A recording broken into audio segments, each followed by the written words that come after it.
Main రాశి వారికి ఈ వారం బాగుందని చెప్పచ్చు. వృత్తి ఉద్యోగాల్లో మంచి మార్పు చోటు చేసుకుంటుంది. ఉద్యోగంలో ప్రమోషన్స్ లభిస్తుంది. ఎప్పటి నుండో కంటున్న కళ నెరవేరుతుంది. స్వగృహం కొనుక్కోవాలి, అందరూ మనం ఉండాలి అనే కళ నెరవేరుతుంది. మీ కష్టం తగిన ప్రతిఫలం లభించిందని ఎంతో సంతోషపడతారు. ఎందుకంటే ప్రస్తుత పరిస్థితుల్లో ఉన్న వాటిలో స్వగృహం అనేది ఎంతో విశేషమైనది. ఆ కళ నెరవేరినందుకు చాలా ఆనందపడతారు కూడా. రావాల్సిన ధనం చేతికి వస్తుంది.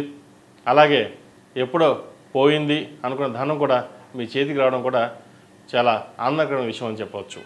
అలాగే ఉద్యోగంలో ప్రమోషన్స్ కానీ విదేశాలకు వెళ్ళాలనుకునే వారికి ప్రయత్నాలు కానీ ప్రారంభించవచ్చు. విదేశీయానం చేస్తారు. ముఖ్యంగా వైద్య వృత్తిలో ఉన్న వారికి, సాఫ్ట్వేర్ రంగంలో ఉన్న వారికి, ఆధ్యాత్మిక రంగంలో ఉన్న వారికి, కన్స్ట్రక్షన్ ఫీల్డ్లో ఉన్న వాళ్ళకి కాలం అనుకూలంగా ఉంది. గత వారం కంటే ఈ వారం కొంచెం లాభాలు వచ్చే అవకాశం కూడా గోచరిస్తుంది. బంధుమిత్రులతో కలిసి ఆనందంగా గడుపుతారు. విహారయాత్రలు చేస్తారు. దైవ దర్శనాలు ఎక్కువగా చేసుకుంటారు. ఖర్చు అయినా సరే దైవ దర్శనాలు చేసుకున్నాం, మంచి ఫలితం వచ్చింది, సంతానం బాగుంటే మనకు కావాల్సింది ఏమిటి, కష్టపడింది వాళ్ళ కోసమే, రూపాయి దాచాలి అనే యోచన చేస్తారు. రూపాయి కష్టపడి సంపాదిస్తారు. దాంట్లో కొంత సగం ఇల్లు కానీ ఫ్లాట్ కానీ వెచ్చిస్తారు. కష్టానికి తగిన ప్రతిఫలం ఈ వారం ఉందని చెప్పడంలో సందేహం లేదు. వ్యాపారస్తులకు వ్యాపారపరంగా బాగుంటుంది. జీవిత భాగస్వామి సలహాలు సూచనలు తీసుకోండి. భాగస్వామి యొక్క ఆరోగ్యం పట్ల కొన్ని జాగ్రత్తలు తీసుకోవాలి. అలాగే ఏమైనా ఇబ్బందులు ఉంటే శివుడికి అభిషేకం, గణపతికి అభిషేకం చేయడం చెప్పదగిన సూచన. నూతన వ్యాపారాలు ప్రారంభిస్తారు. ప్రారంభంలో ఆరంభం అన్నట్టుగా కొన్ని ఆటంకాలు ఎదురవుతాయి. అయితే మీ సమయస్ఫూర్తితో, మీ తెలివితేటలో వాటిని పక్కన పెట్టి వ్యాపారాన్ని ముందుకు తీసుకెళ్ళడానికి ప్రయత్నం చేస్తారు. వాటి విషయంలో మీరు విజయం సాధిస్తారు. ప్రభుత్వపరమైన ఇబ్బందులు ఏవైతే ఉన్నాయో తొలగిపోతాయి. ఏదైనా ఒక కార్యక్రమం తలపెట్టినప్పుడు ఎన్ని ఆటంకాలు వచ్చినా దాన్ని నిర్విఘ్నంగా ముందుకు సాగిస్తారు.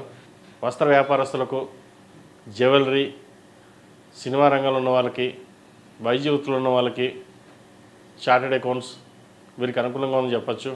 బ్యూటిషియన్స్, ఫ్యాషన్ డిజైనింగ్, చిరుధాన్య వ్యాపారస్తులకు, కూరగాయల వ్యాపారస్తులకు మధ్యస్థ ఫలితాలు ఉన్నాయని చెప్పవచ్చు. వీరికి ఏలినాడ్స్ అని 1000 నుంచి స్వక్షేత్రంలోకి రాబోతున్నారు. గడిచిన 2.5 సంవత్సరాల కంటే ముందు బాగుంటుంది. అయితే వచ్చిన ధనాన్ని సేవింగ్స్ రూపేణా చేయగలిగితే భవిష్యత్ బాగుంటుంది. కష్టానికి తగిన ప్రతిఫలం కూడా లభిస్తుంది కూడా. కాబట్టి ఖర్చుల విషయంలో జాగ్రత్త వహించాలి.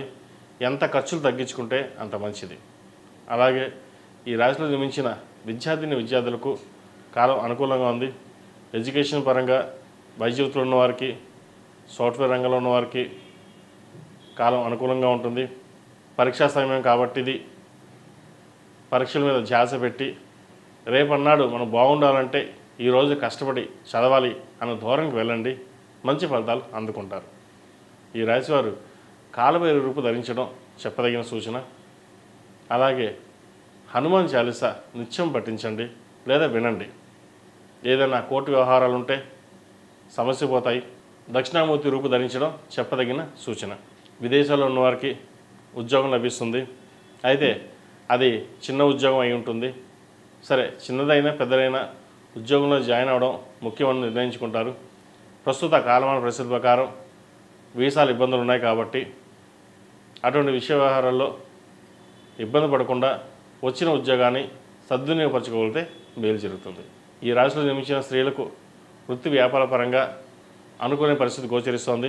లాభాలు బాగుంటాయి. అయితే మానసిక వేదన ఎక్కువగా ఉంటుంది. వీరికి కష్టపడిన దానికి ఫలితం వచ్చింది కానీ అది మిగలలేదే అని ఒక భావన ఉంటుంది. క్రెడిట్ కార్డులకి, లోన్లకి దూరంగా ఉండాలి. అందరినీ నమ్మి మోసపోకూడదు. నమ్ముకున్న వాళ్ళని దూరంగా పెట్టడం, మోసం చేసే వాళ్ళని పక్కన పెట్టుకోవడం జరుగుతుంది. ప్రతి విషయాన్ని చూసుకుని ముందుకు వెళ్ళగలిగితే వ్యాపార పరంగా బాగుంటుంది. లేకపోతే సంస్థను కూడా మూసే పరిస్థితి కూడా గోచరిస్తుంది. కాబట్టి ఇటువంటి విషయ వ్యవహారాల్లో జాగ్రత్త వహించడం చెప్పదగిన సూచన. సంతాన సంబంధించిన విషయ వ్యవహారాలు సానుకూలపడతాయి. వీరికి ఏం నడుస్తున్న కారణం చేత అఘోర పాశుపత హోమం చేయించడం, 8 శనివారాలు శనికి తైలాభిషేకం చేసి, అలాగే 8 మంగళవారాలు ఆంజనేయ స్వామికి ఆకుపూజ చేయించండి. 9వ మంగళవారం నాడు వడమాల వేయండి. ఈ రాశిలో జన్మించిన వారు ప్రతిరోజు ప్రతినిత్యం ఓం నమో నారాయణ ఒత్తులతో దీపారాధన చేయండి. గురువారం నాడు, శుక్రవారం నాడు వెంకటేశ్వర స్వామి వారికి అర్చన, ప్రతిరోజు ఇంట్లో విష్ణు సహస్రనామ పారాయణం చేయండి లేదా వినండి. మంచి ఫలితాలు ఉంటాయి. ఏదైనా ఆగిపోయిన వ్యవహారాలు ఉంటే ముందుకు వెళ్తాయి. రావాల్సిన ధనం చేతికి అందడానికి ఎంతో ఉపయోగపడుతుంది. అలాగే నరదిష్టి అధికంగా ఉంది కాబట్టి మంగళవారం కానీ శుక్రవారం కానీ ధూపం ఎక్కువగా వేయండి. నరదిష్టి పోయే అవకాశం గోచరిస్తుంది. ఈ రాశిలో జన్మించిన వారికి కలిసి వచ్చే సంఖ్య 8, కలిసి వచ్చే దిక్కు తెలుపు. ఏదైనా పని మీద బయటికి వెళ్ళేటప్పుడు గురువారం కానీ శుక్రవారం కానీ వెళ్ళండి. సానుకూల ఫలితాలు గోచరిస్తాయి. ePoojaStore.in పసుపు కుంకుమ నుంచి దేవతా విగ్రహాల దాకా అన్ని రకాల పూజలు, వ్రతాలు, వివాహం, గృహప్రవేశం, హోమాది శుభకార్యాలకు కావలసిన పూజా సామాగ్రి అంతా ఒక్క క్లిక్తో మీ ఇంటి వద్దకే. నేడే ఆర్డర్ చేయండి మీ ePoojaStore.in లో. One stop for all puja needs.